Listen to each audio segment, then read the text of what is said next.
네, 함께 하심이라는 제목으로 말씀을 나누려고 하는데요. 우리가 신앙생활을 할 때 좀 혼란스러운 것들이 있어요. 하나님이 전적으로 일하신다. 전적인 열심으로 구원을 이루어 가신다. 동의하시죠? 하나님이 우리를 당신의 계획하심으로 우리 삶 전체를 인도해 가신다. 하나님의 그 열심과 하나님의 일하심으로 인도해 가신다는 사실 또한 우리 다 믿습니다. 그러면 여러분, 우리는 어떻게 살아야 되는가요? 전적인 하나님의 열심, 일하심. 전적이라는 것은 하나님의 100% 일하심이잖아요. 그럼 우리는 아무것도 안 해도 되는 건가? 우리는 대충 살아도 하나님의 뜻을 다 이루어지는 것인가? 이렇게 생각할 수 있어요. 그죠? 우리가 전적으로 일하심에 대해서 생각해야 될 때 우리는 전적으로 일하심에 대한 믿음이 필요하죠. 그죠? 하나님이 일하심에 대한 믿음이에요. 그리고 그 일하심에 전적으로 참여하는 거 너무나 중요하다. 그러니까 비행기가 목적지를 향해 가잖아요. 그죠? 그 안에 있는 사람들의 상관없이 비행기는 그 목적지를 향해 가요. 그러나 그 안에 비행기 안에 있는 사람들은 안에서 안전의 수칙을 따라야 되죠. 그죠? 안전벨트를 매십시오. 어느 때 안전벨트 풀고 어느 때 안전벨트를 매십시오. 그런 규칙이 있어요. 그리고 그 안에서의 어떤 때에 따라 필요한 양식이 공급돼요. 장시간 비행기를 탔을 때. 그리고 또 어떻게 해요? 필요한 내가 몸이 아팠을 때 약품이 공급돼요. 그런 서비스가 여러 제공이 되어지는 거죠. 내가 필요한 것을 필요한 때 주라 해야 되고요. 또 그 필요한 질서 안에서 내가 그 따르는 것도 굉장히 중요하다. 비행기는 목적지를 향해 다 가게 되지만 그 목적지 안에 가는 이 사람들의 그 참여함 속에서 내가 도착하는 동안 그 많은 것을 누리게 되는 거잖아요. 하나님이 우리의 삶에 필요한 모든 것을 당신의 뜻을 이루시기 위해서 허락해 주시거든요. 우리의 가정을 허락하시고요, 우리 일터를 허락하시고 우리의 거처를 허락해 주셔요. 근데 우리가 이런 내게 주어져 있는 것들을 하나님이 주신 그 믿음으로 바라보는 것들, 이게 부족하다고 생각하고 다른 사람에 비했을 때 내가 얻는 것이 이게 만족스럽지 못한다고 생각한다면 내가 거기 안에서의 전적인 참여함을, 은혜를 못 누리는 거죠. 내가 다녔던 직장이 별로 마음에 안 든 거예요. 분명히 하나님의 인도하심이라는 사실을 인정하고 갔는데 갔더니 웬걸 직장에 오랜 시간 동안 일을 해야 되고 보상이 너무 작아요. 그리고 또 봤더니 내가 생각하지 못했던 그런 상사가 있고 동료가 있어요. 이건 아닌데 라고 생각하고 가죠. 하나님이 일하심을 믿으면서도 그렇게 도착했는데 다른 결과가 주어졌을 때 우리는 혼란스러워요. 그래서 어떻게 내가 스스로 거부하고 살아갈 때가 굉장히 많이 있다. 정말 오늘 저는 이 하나님의 전적인 일하심과 전적인 참여하심의 은혜를 누리기 위해서 오늘 우리에게 필요한 말씀, 요셉의 이야기를 하나님이 우리에게 허락하셨다라는 생각이 들어요. 그래서 요셉의 이야기를 통해서 우리는 어떻게 하나님의 그 전적인 일하심들을 바라보고 그 전적인 일하심에 참여해야 되는지를 우리가 어떤 삶 속에 교훈을 얻기를 주의 이름으로 축원합니다. 하나님께서 요셉에게 그 네 가지의 그 전적인 일하심들을 보여줬어요. 첫 번째는 뭐냐면 하나님이 그의 삶 가운데 함께 하셨다는 거예요. 그리고 그의 삶을 인자를 더하셨다. 큰 사랑을 부어주셨다는 거예요. 함께 하실 뿐만 아니라 큰 사랑을 부어주셨고, 또 세 번째는 뭐냐면 그에게 그의 범사를 형통케 하셨어요. 형통하게 하시고, 네 번째는 그 형통하게 하심으로 하나님이 누구인지를 요셉을 통해 드러내셨어요. 그러니까 하나님이 요셉을 향한 계획이에요. 이 전적인 일하심과 전적인 하나님의 계획으로 말미암아 하나님의 뜻을 요셉을 통해 만들어 가시죠. 보여주시잖아요. 하나씩 살펴보면 요셉과 함께 했다는 것이 여러분 놀라운 은혜이죠. 요셉은 지금 어디에 가 있어요? 오늘 말씀에 39장 1절부터 보면 보디발 장군의 집에 갔어요. 그것이 어디예요? 애굽이에요. 가나안 땅에서 약속으로 받은 땅, 아버지의 집에서 하나님이 함께 하신 게 아니라 아버지의 집을 벗어나는데 이방 땅에 간 그곳에서, 노예로 살아가는 그곳에서 하나님이 함께하고 있다는 거예요. 또 여러분, 이제 20절, 21절 이하에는 어떤 말씀이 있어요? 감옥에 들어갔어요. 인생은 더 나락으로 들어갔거든요. 더 떨어졌거든요. 그런데 그곳에서도 하나님이 그와 함께 하셨다 이야기를 하고 있어요. 그리고 그가 총리의 자리에 갔을 때도 여전히 하나님은 함께 하셨어요. 여러분, 우리의 삶이 굉장히 힘든 순간에도 하나님 함께 하심이 은혜가 있다는 건 너무나 중요한 거예요. 그리고 우리의 삶의 그 높은 간증에 갔을 때, 그런 자리에 갔을 때도 하나님이 함께하는 삶은 너무나 중요해요. 근데 사람들이요, 너무 힘들어도 하나님이 함께 하심을 못 누리고요, 너무 높은 자리에 가도 하나님이 함께 하는 줄 몰라요. 왜냐하면 힘들면 그 힘듦을 채워주는 것으로 내가 붙잡게 되고요, 높은 자리에 가면 사람들의 명성과 사람들의 그 기대 속에서 하나님이 함께 하심보다 무엇이 더 커요? 세상 낙이 더 크고, 그 세상의 그 권력의 자리에 맛을 보다 보니까 하나님이 크신 하나님을 만나지 못하고 함께 하신 하나님을 만나지 못할 때가 많이 있어요. 요셉은 하나님이 함께 하심을 누렸어요. 하나님이 전적인 일하심이죠. 요셉과 함께 하셨다는 거. 여러분, 우리 어린 시절에 그런 추억이 다 하나씩 있을 거예요. 그러니까 밤에, 캄캄한 밤에 가는데 그 달빛이 비춰졌을 때, 그 환한 달빛이 나를 밝혀줬을 때 주는 안정감이 있어요. 그런데 그 달이 어떻게 해요? 나를 따라다니잖아요. 어렸을 때 그런 추억이 있어. 나를 따라다니네. 저도 산골 마을에 살았거든요. 쑥뚝고개라는 고개를 지나가는데, 그 고개를 지나가면 온갖 전설들이 다 있었어요. 사람들이 들려주는 이야기, 꼭 그 고개만 지나가면 그 전설 이야기가 생각나요. 귀신이 나올 것 같아. 그런데 달빛을 보면서 그 길을 안내해 주니까 너무나 좋았고, 그 달이 나와 함께 가는 것 때문에 든든했던 게 기억이 있어요. 그런데 제가 하나님을 만나고 나면서 하나님이 나와 함께 한다는 거, 하나님이 내 안에 살아 계신다는 거, 근데 달빛이 따라다니는 것처럼 하나님이 언제나 나와 함께 하신다는 이 사실이 저를 홀로 있는 삶에서 저를 자유하게 하셨고요, 그리고 죽음의 문제에서, 앞에 인생의 문제를 저를 자유하게 하셨던 것, 담대하게 하셨던 그런 기억이 있습니다. 여러분에게도 그런 기억이 있을 것입니다. 요셉에게 이런 은혜가 하나님이 있었다는 거예요. 그래서 두 번째, 하나님께서 요셉에게 인자를 더하셨다. 오늘 21절의 말씀을 보니까 하나님이 요셉과, 감옥에 있는 요셉과 함께 하실 뿐만 아니라 어떻게 인자를 더해 주셨다는 거예요. 인생이 더 나락으로 떨어져 가니까 어떻게 해요? 삶이 힘들잖아요. 내가 기대했던 삶의 결과가 아니거든요. 사람들은 이런 어떤 삶의 결과가, 나쁜 결과가 주어졌을 때 조금만 참으면 나는 더 좋은 환경으로 이어질 거라는 그런 기대감이 있어요.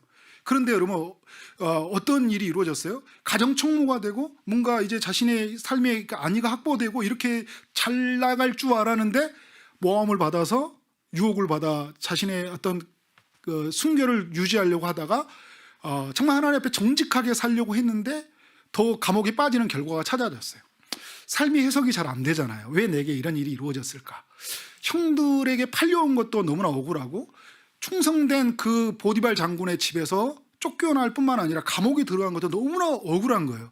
그런데 여러분, 이 하나님이 함께 하신다는 사실은 알겠는데 왜 하나님은 이곳에 보내셨을까라는 그런 의아함, 인생에 대한 질문이 생기죠. 우리에게도, 여러분, 우리에게 더 나쁜 결과가 주어졌을 때 이런 질문이 생기지 않습니까? 그런데 여기에 말씀에 인자를 더했다 이야기해요. 인자라는 말은 히브리어로 헤세드라고 이야기하는데, 충성된 사랑, 한결같은 사랑, 한없이 크신 사랑이 요셉에게 부어졌다는 거예요. 함께 하셨는데 그 사랑이 내게 부어지니까 그 사랑 안에서 자신의 삶의 모든 것이 해석이 되어진 거예요. 그리고 자신에게 아픔을 줬던 사람들에게 용서할 수 있는 마음이, 그 넉넉한 마음이 생겨난 거죠. 그러니까 이 인자를 더해 주신 그 은혜를 경험하게 되니까 간수장이 보면서 그 요셉석이 보시는 하나님을 보고 나가지 않습니까? 세 번째는 뭐냐면요, 하나님이 이런 요셉의 삶에 범사에 형통하게 하심이 있게 했다는 거예요. 오늘 말씀을 쭉 이렇게 보면 요셉을 통해서 그가 하는 일마다 다 잘 되는 일이 있었던 거예요. 하나님께서 그를 함께 하심으로 형통하게 하셨더라. 그가 보디발 장군의 집에 있을 때도 그렇고, 그리고 감옥에 있을 때도, 애굽의 총리가 되었을 때도 요셉을 통해 하나님은 형통하게 하셨던 거예요. 그러니까 그의 형통하심을 통해 그도 하나님의 일하심에 쓰여졌다는 것이 큰 기쁨이었고, 그를 통해 많은 사람이 그 형통함을 누리는 거예요. 굉장히 놀라운 하나님의 일하심들을 주변에 있는 많은 사람들이 함께 경험하는 거잖아요. 근데 여러분, 여기에서 제가 처음에 말했던 하나님의 전적인 일하심과 전적인 참여에 아주 굉장한 팽팽한 긴장감이 있어요. 뭐냐면, 우리는 하나님의 이 요셉의 이야기, 형통하게 되었다는 이 이야기가 우리에게 좀 낯설게 들릴 수가 있어요. 왜냐하면 우리에게 이런 일들이 우리 믿는 사람들 안에 많이 일어난 것 같지 않거든요. 우리 이제 기도도 했던, 우리 이제 일부 때도 있지만 집사님이 그런 기도도 했던 기억이 나요. 우리가 교회가 많이 이제 용돈 먹고 있잖아요, 그죠? 분명히 하나님의 살아계심의 힘으로 쓰여져야 되는데 우리를 통해 형통케 하시는 은혜가 우리가 거하는 가정 또 직장 또 이 도시 속에 나타나야 되는데 그렇지 못하는 모습이 나타나요. 저는 철저하게 우리가 하나님의 말씀과 기도에 우리가 집중해야 된다. 무슨 말이냐면 하나님의 말씀의 원리를 따라 살아가는 것이 중요하다는 거예요. 요셉은 여러분 어떻게 해요? 철저하게 하나님의 말씀의 원리를 따라갔다.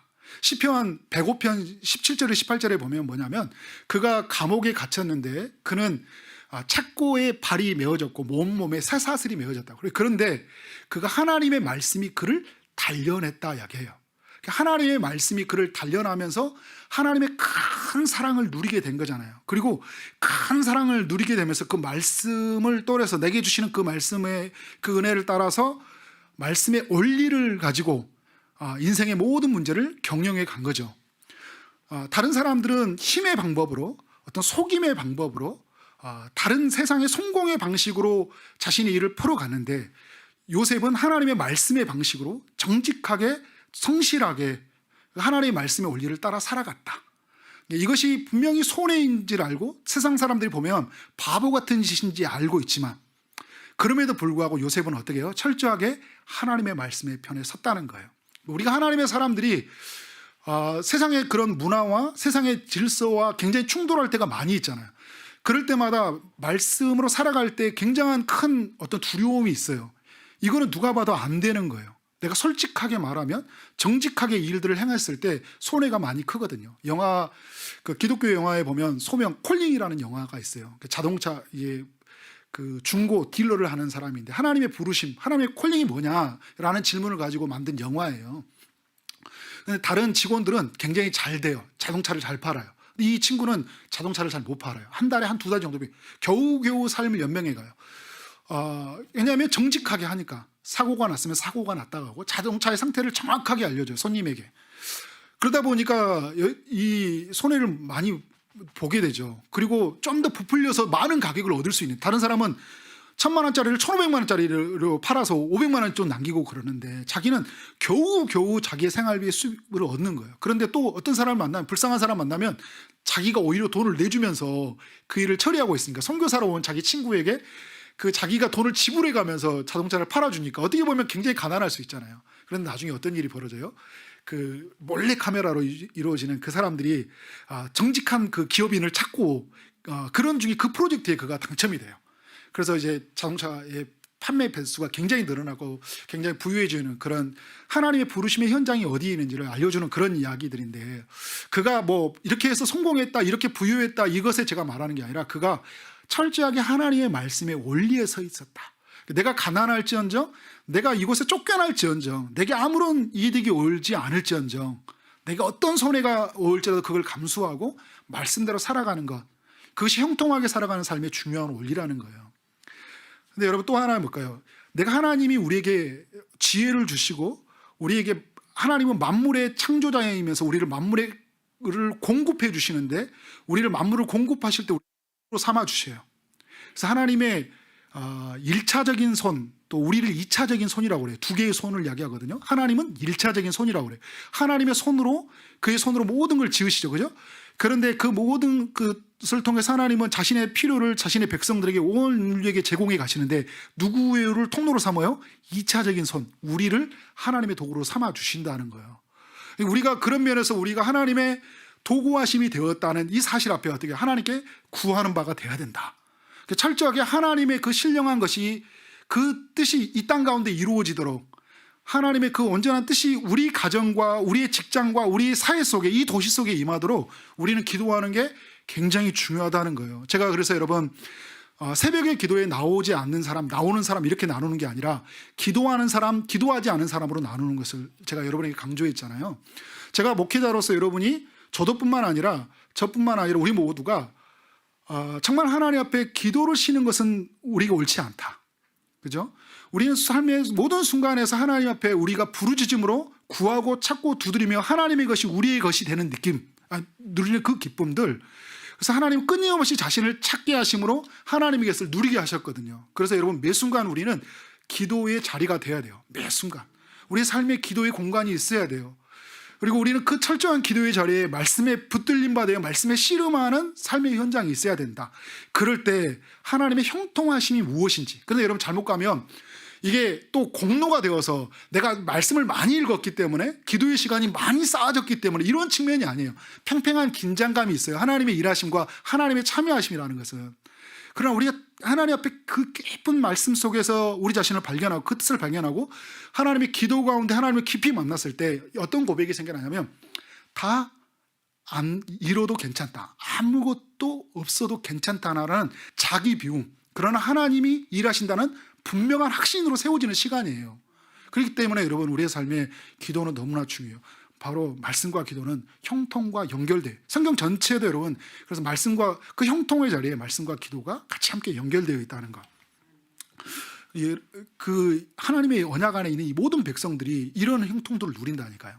아브라함에게 하나님이 주신 그 형통함이 있고요. 또 이삭에게도 그 주시는 형통함이 있잖아요. 그러니까 말씀을 따라 하나님을 따라갔을 때 아브라함이 조카 롯은 눈에 보이는 곳을 따라갔고 자기는 그 반대편을 향해 갔어요. 소원해를 감수하고 간 거잖아요. 기득권을 포기하고 간 거예요. 하나님이 중심이 되어 갔어요. 그런데 어떻게 해요? 하나님이 그를 지켜주시고 그를 보여주신 은혜가 있잖아요. 그리고 이삭에게도 어떻게 해요? 쫓겨났어요. 이삭을 우물을 팔 때마다 사람들이 그를 해하려고 했죠. 그 빼앗으려고 했죠. 그런데 거기에 저항하고 대항하고 싸우려고 하지 않았어요. 자기의 힘을 확보하려고 하지 않았어요. 내려놨어요. 그 사람들에게 자신이 가졌던 것을 기꺼이 포기하잖아요. 그죠? 다른 곳에 가서 우물을 팠더니 어떤 일이 일어났어요? 하나님이 그 우물을 주신 거예요. 그러니까 하나님의 그 전적인 일하심과 전적인 그 일하심에 참여하는 것들, 말씀의 원리를 따라 살아. 하나님의 나라의 백성들은 빼앗고 취하는 것들의 것이 아니라 나누고 섬기고 희생하는 것이라는 것들을 이삭의 이야기를 통해 보여주고 있는 거예요. 이 야곱의 이야기를 통해 마지막에 여러분 그 아롱진 그 소와 이 양소, 흰 양소를 통해 그 기적을 보여주지 않습니까? 그러니까 하나님이 그 말할 수 없는 그 기적을 베푸실 때 그가 어떻게 적극적으로 그 잎사귀를 가지고 참여하잖아요. 그러니까 이 하나님의 전적으로 일하실 때 그 일하심에 전적으로 참여하는 건 너무나 중요해요. 이 팽팽한 긴장감 속에 우리는 살아야 돼요. 그래서 우리 하나님 다 하시니까 나 아무것도 안 해. 나는 그래서 나는 뭐 직장도 안 다닐 거야. 나는 그냥 이게 있을 거야. 그래도 주님이 나 먹여주시고 나 결혼도 다 하시고 이런 것들이에요. 분명히 하나님이 그런데요. 우리를 향한 누구를 만나는 배우자와 우리의 일터와 이런 것들 하나님의 계획까지 이루어 가시는 하나님의 일하심이 있어요. 강권적으로 이끌어 가시는 역사가 있어요. 그런데 우리가 그 일하심 속에서 그 뜻이 무엇이고 그래서 말씀 앞에 귀를 기울이고 또 하나님 앞에 그 뜻을 우리가 것으로 이루기 위해서 기도하는 것은 너무나 중요하다는 거예요. 그리고 이 네 번째, 하나님은 이 요셉을 통해 그 형통하게 하심을 통해요. 주변에 많은 사람들이 복을 누림을 통해 뭘 했냐면 자기 자신이 누구인지를 드러나게 하셨어요. 3절의 말씀을 보니까 보디발 장군이 그와 함께 요셉과 함께 하시는 하나님을 보고 봤다 이렇게 이야기해요. 여호와께서 그와 함께 하심을 보며 또 여호와께서 그의 범사에 형통하게 하심을 보았더라. 하나님이 보인 거예요. 그의 형통함이 보인 거예요. 어떻게 저렇게 성실할 수 있을까? 어떻게 저렇게 능숙하게 일할 수 있을까? 어떻게 저렇게 정직하게 일할 수 있을까? 저런 방법은 통하지 않았었는데 여러분 이 보디발 장군은 애굽의 친위 대장이에요. 권력가들 탁월하다고 하는 사람들이 다 그 옆에 있는 사람이거든요. 세상 한 가닥씩 한 사람, 한 똑똑하는 사람들 다 보고 살았어요. 정말 업무의 능력을 굉장히 극대화시킨 사람들 주변에 경제 전문가 이런 전문가들 엄청 많이 바뀌었죠. 그죠? 그런데 자기에게 노예로 끌려왔던 이 한 소년이 일을 해나가는데 너무 능숙하게 일을 해나가는 거예요. 그런데 성실하게 자신에 맡겨진 일을 하는 거예요. 누가 보든 안 보든.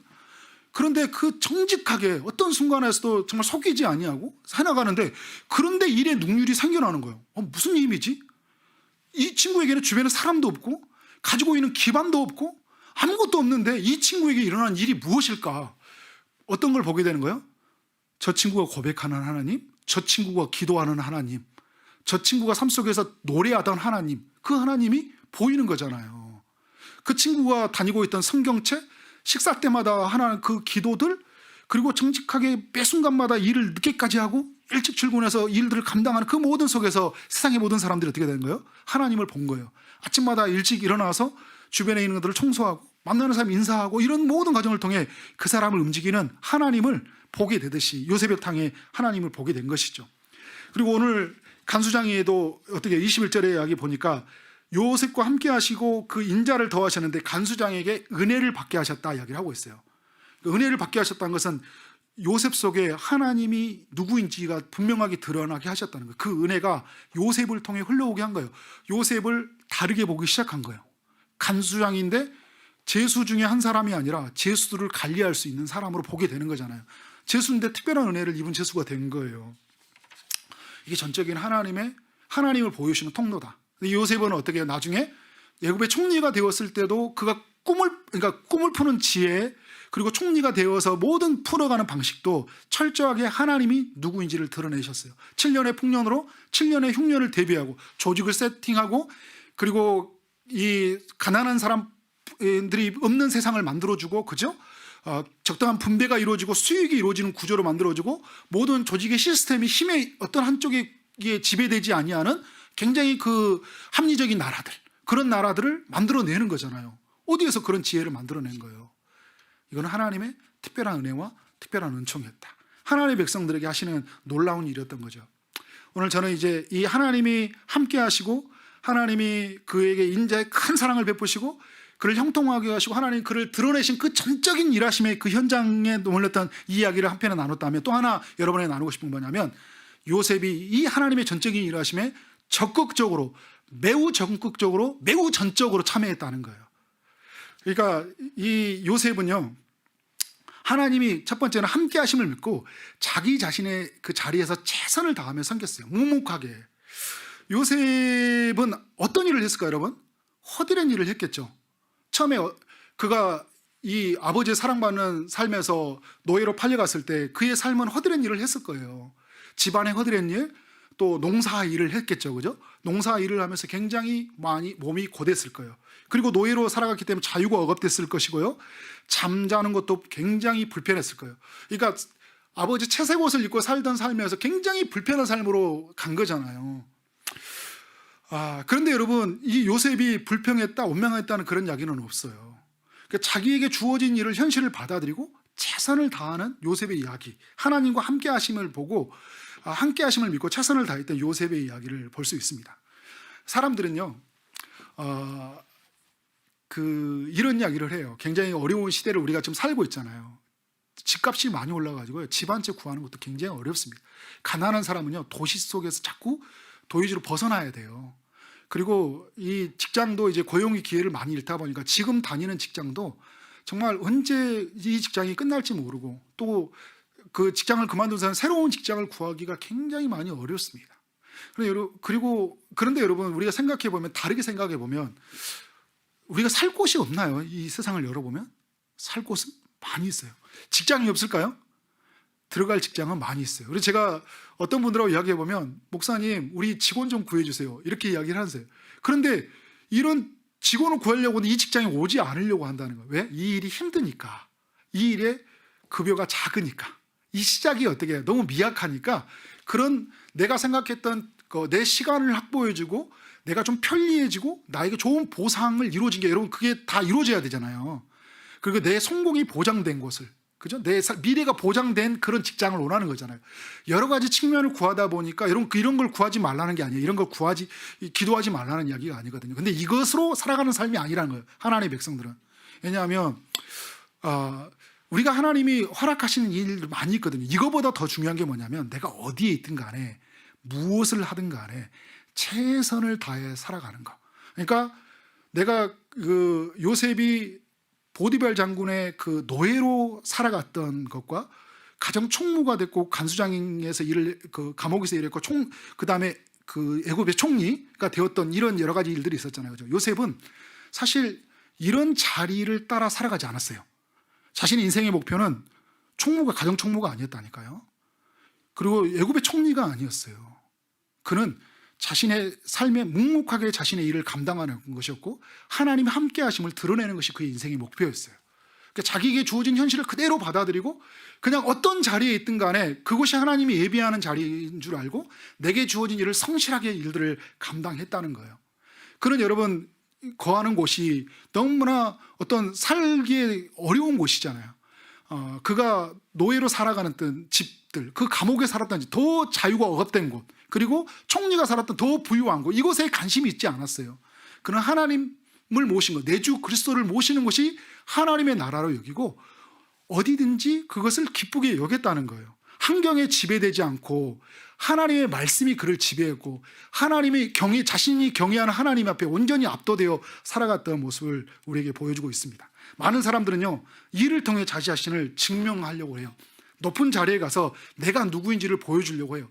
그래서 애굽의 총리가 되어져 세상 나 이렇게 가난한 사람이 이렇게 부유하게 됐고 이렇게 너희들이 무시하고 팔아봤던 인생이 내게 이렇게 삶의 반전을 일으켰다, 이렇게 사람들이 또 생각해요. 그러나 여러분, 이것으로 우리의 삶 하나님은 하나님의 되심을 드러내지 않아요. 하나님은 애굽의 총리가 돼서 하나님을 드러낸 게 아니라 그가 하나님 앞에 최선을 살아가는 삶을 통해 하나님 되심을 드러낸다니까요. 마태복음에 보면 우리를 하나님의 소금이요 빛이라 이야기해요. 그러니까 우리가 이미 그렇게 소금과 빛이 되지 못함에도 불구하고 하나님은 우리에게 빛과 소금이라는 정체성을 허락해 주셨어요. 그러면서 우리에게 뭐라 하냐면 너희의 선한 행실을 통해 하나님께 영광을 돌리게 하라 이야기하고 있어요. 그러니까 우리가 어디에 있든 간에 우리가 하나님의 말씀의 편에 서고 하나님의 뜻 안에 있을 때, 하나님의 중심으로 살아가고 하나님의 우선으로 살아갔을 때 많은 사람들은 우리를 통해 누구를 본다는 거예요? 하나님을 본다는 거예요. 그가 채색 옷을 입었기 때문에 하나님을 보는 게 아니에요. 노예 옷을 입었기 때문에 하나님을 못 본 것도 아니에요. 제수의 옷을 입었기 때문에 하나님을 못 본 게 아니에요. 사람들은 처선의 삶 속에서 하나님을 경외하고 살아갈 때 그 속에서 와, 네 속에 하나님이 계시구나. 그래서 여러분, 요셉의 삶은 옷이 바뀌어진 인생이잖아요. 그런데 그에게 삶의 최고의 옷은 뭐냐면 그가 하나님으로 옷 입었는 인생이 되었다는 거예요. 사람들이 통해 뭐가 보인다는 거예요? 요셉을 보면서 하나님이 보이니까 채색 옷이 보이지 않는다니까요. 하나님이 하나님 되심을 보는 것이다. 그래서 여러분, 우리에게 있는 주어진 일 속에서 최선을 다하고 살아가는 거, 하나님께 지혜를 구하며 하나님의 그 창조적인 지혜를 구하며 그 지혜를 따라 어떻게 하면 효율적으로 일할 수 있을까, 어떻게 하면 이익을 남길 수 있을까, 정말 이를 소중히 여기고 내게 허락된 모든 사람들을 소중하게 여기며 살아가는 거, 한 사람 한 사람을, 내게 오는 모든 손님들, 내게 있는 모든 것들을 감사로 여기고 살아가는 거, 믿음의 사람들에게 너무나 중요하다는 거예요. 두 번째, 첫 번째는 요셉이 하나님의 일하심에 전적으로 참여하기 위해서 최선을 다했다면, 두 번째는 뭐냐면 어떤 순간에도 제약의 자리에 서지 않았다는 거예요. 여러분, 우리가 하나님의 뜻을 따라 살아가지만요, 뜻을 살아가지 못하도록 이 사단의 방해, 사단이 이 거대한 세상의 시스템을 가지고 우리를 하나님의 말씀대로 살아가지 못하게 한다니까요. 죄의 힘은 우리가 생각하는 것보다 훨씬 강해요. 물론 하나님이 우리 가운데 함께 하신 하나님은 그 죄를 깨트리고 죄의 세력을 무력화시키고 그 죄의 세력을 완전히 사망으로 들어갔기 때문에 하나님은 비교할 수 없이 크지만, 어떻게 해요? 우리 편에서 보면 이 죄의 힘은 우리의 생각했던 우리의 모든 경험을 뛰어넘는 강력한 힘의 세력이라는 거예요. 요셉은 여러분 얼마든지 말로 죄를 범할 수 있었잖아요. 자신의 현실을 이렇게 만들었던 사람들, 이런 상황에 대해서 원망할 수 있었어요. 비관하며 살 수 있었어요. 그런데 요셉은 비관했다, 원망했다 이런 이야기가 없어요. 그런 말로 죄를 짓지 않았어요. 그리고 그에게 삶에 살아온 실제적인 유혹의 죄, 보디발 장군의 그 아내가 유혹했을 때 여러분 어떻게 했어요? 요셉은 무너지지 않았어요. 사람은요, 아무도 없을 때 굉장히 그 죄의 힘에 약함이 있어요. 빌 하이베스 목사님이 아무도 없을 때 당신은 누구인가? 라는 책에 썼어요. 그러니까 우리가 아무도 없을 때 나는 누구인가? 아무도 없는 집에서, 아무도 없는 곳에서, 나와 하나님과 있는 그곳에서, 그죠? 보이지 않는 하나님을 인정하고 살아가는 거, 이게 쉽지 않기 때문에 당신은 누구인가? 라는 질문을 던지고 있어요. 요셉에게도 그런 일이 생겨났죠. 아무도 없을 때 보디발 장군의 아내가 유혹한 거예요. 아무도 못 봤잖아요. 그러면 살짝 그 육체의 그 정욕의 그런 시기에, 불타는 이 시기에 쉽게 제 세력에 자기가 노출되고 그에 빠질 수도 있었어요. 그러나 그는 철저히 하나님 편에 섰습니다. 제 힘은요, 이게 매일 다가왔을 때, 매일 그것으로 제 일을 유혹했을 때 그것에 견딜 장사가 없어요. 오늘 말씀에 이렇게 보면 매일 보디발 장군이 그를 유혹했다. 아내가 그를 유혹했다고 그래요. 그럴 때마다 그는 하나님의 제약의 자리에 서지 않았어요. 내가 어찌 큰 악을 범하리까? 라고 하나님께 그와 코람되어 그와 함께 하신 하나님을 인정하고 죄를 범하지 않았어요. 그리고 사람은요, 힘과 지위로 다가올 때 무너진다니까요. 거대한 힘의 세력들, 그 지위가 있잖아요. 너 이렇게 하지 마! 직장에 가보면 여러분 그 직장의 그 힘의 질서를 느끼잖아요. 그 가지고 있는 시스템의 방식을 따라야 돼요. 너 이렇게 안 하면 너 죽일 거야. 이렇게 따라야 돼. 이렇게 말하면 여러분 어떻게 해요? 꼼짝 못할 때가 있어요. 너 앞으로 이렇게 하지 마. 너 기도하지 마. 우리 와서 교회 와서 회사 와서 막 이런 이야기 할 때 여러분 어떻게 해야 되고 있어요? 그 다니엘과 같은 유혹이 있잖아요. 그죠? 하루 3번씩 절하려고 하는데 내가 너 기도하지 마. 그리고 다니엘과 같은 음식을, 너희 왕이 주는 음식을 먹어야 돼. 다니엘이 뭐라고 그래요? 다니엘서 1장 8절은 내가 다니엘이 이미 하나님께 마음을 정했다 이야기해요. 그러니까 세상이 가지고 있는 그 질서와 통제의 방식이 있기 전에 누구에게 마음이 정해져 있어요? 하나님께 뜻이 정해져 있는 거예요. 그러니까 거부하는 거예요. 죽으면 죽겠다는 거예요. 믿음의 사람들에게 이러한 도전이 있었던 것처럼 누구예요? 요셉의 삶에도 그런 도전이 있었다는 거예요. 그리고 그는 힘의 그 유혹의 세력 앞에 무너지지 않고 그가 총리의 자리가 되었을 때 사람이 우리가 그 세상 안에 들어가는 것도 힘들지만 내가 그 자리에 갔을 때 힘을 사용할 수 있는 자리에 갔을 때 겸손하게 자기 자신을 지켜가는 게 너무 어려워요. 총리가 되었을 때 얼마든지 복수의 기회로 삼을 수 있잖아요. 자신에게 아픔을 줬던 사람들을 찾아가서 한 명 한 명을 응징할 수 있을 거예요. 그런데 그는 응징의 기회로 살지 않고 용서의 기회로 살아갑니다. 많은 사람들이 그 은혜를 누릴 수 있는 세상으로 자기가 상처받고 억울하게 눌렸던 삶의 이야기로 만들어가지 않고 그런 이야기가 없는 세상, 그죠? 그런 이야기가 없는 평화가 임하는 세상, 하나님의 뜻이 주관하는 세상으로 만들어갔던 이야기, 풍년으로 흉년을 대비해 가는 세상, 그죠? 그 풍족함으로 나눔으로 만들어가는 세상에 누리는 그 평화와 행복을 누리는 삶으로 만들어갔던 이야기. 저는 오늘 여러분 우리 이 요셉의 이야기가 우리 세워진 초지동산교회 이야기, 또 우리 함께 예배하는 우리 성도님들의 이야기가 되기를 주의 이름으로 축원합니다. 하나님의 전적인 일하심에 참여하기를 원합니다. 하나님의 그 일하심 앞에 믿음으로써 하나님의 것이 내 것이 되는 기쁨, 그래서 그 일하심 앞에 내가 말씀과 기도에 철저하게 서고 정말 어떤 순간에도 어떤 자리에도 내게 있는 모든 것을 소중하게 여기고 그거에 최선을 다하고 어떤 죄의 유혹 앞에서도 내가 무너지지 않고 말씀 앞에 섬으로 말미암아 내 안에서 형통케 하시는 은혜, 그리고 나를 통해 하나님이 되시는 은혜가 무엇인지 드러나는 삶이 되길 원합니다.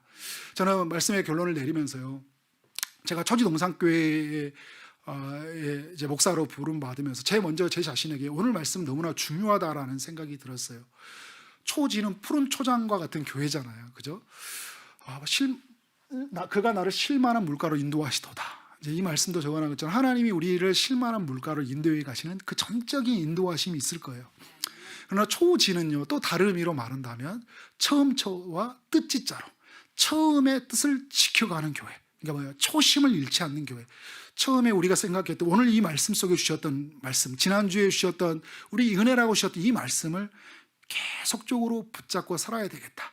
그러니까 전적으로 하나님이 일하신다는 것들, 하나님이 우리와 함께 하시고 하나님이 우리의 삶에 인자한 사랑, 한없이 크신 사랑, 예수 그리스도로 말미암아 그 십자가에 죽는 사랑, 그 모든 것을 주시는 사랑, 끝까지 주시는 사랑, 그 충성된 사랑을 부으시는 은혜를 기억하고, 그리고 그 우리의 삶을 범사에 형통케 하시는 그 하나님의 그 도구가 되어서 우리가 가는 곳마다 축복이 흘러가고 우리가 만나는 사람들이 그 하나님의 형통하신 은혜를 누려가는 것.